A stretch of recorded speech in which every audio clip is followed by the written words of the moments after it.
Okay, episode 2 of 914s for Newbies probably should be episode 1 because it's so important. What is the hell hole? You hear a lot about it. I'm going to show you what it is. That right there is the hell hole. It's in the engine compartment right under the battery tray. Please excuse my now defunct air conditioning hoses. It's called the hell hole because of a design flaw. What happened is that gases from the battery, acid gases, would combine with water, rainwater, and drip down into that area right under the battery, eroding the metal and eventually eating through to the longitudinals, which are the frame members, and the rear suspension console. Here's another angle of it, and you can see that even when it's clean, stuff just wants to collect in there. So the combination of water plus debris plus a tiny little weep hole that wasn't big enough to really drain it properly caused water and acid and stuff to just sit in there and eat through the metal. Just to give you a sense of context as to where that is, it's right about here. Now, right behind this rocker panel cover is the right side long, which is important for the structural integrity of the car.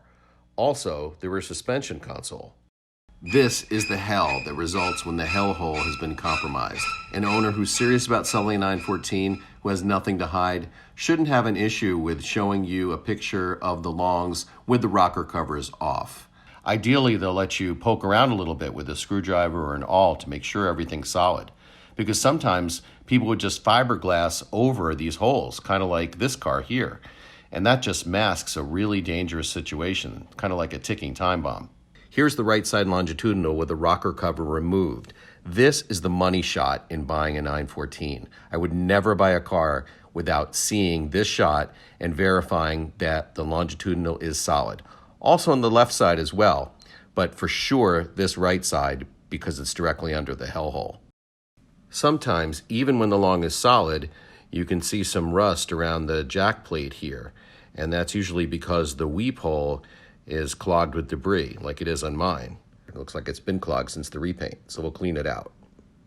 And when the longs are compromised, the car starts to sag, so the door gaps won't be even like they are in mine. You'll see that the top of the door gap will be pinched from the sagging of the car, so you want to look for very even door gaps. So the best advice in buying a 914 is always buy the best car you can afford. But especially with these cars, make sure that the hell hole is sound, the rear suspension console is solid, and that the longitudinals don't show any signs of rust. Metal repair on these cars is expensive, and rust came standard from the factory. If you like these videos, please subscribe. Just hit the button there. Be safe and enjoy.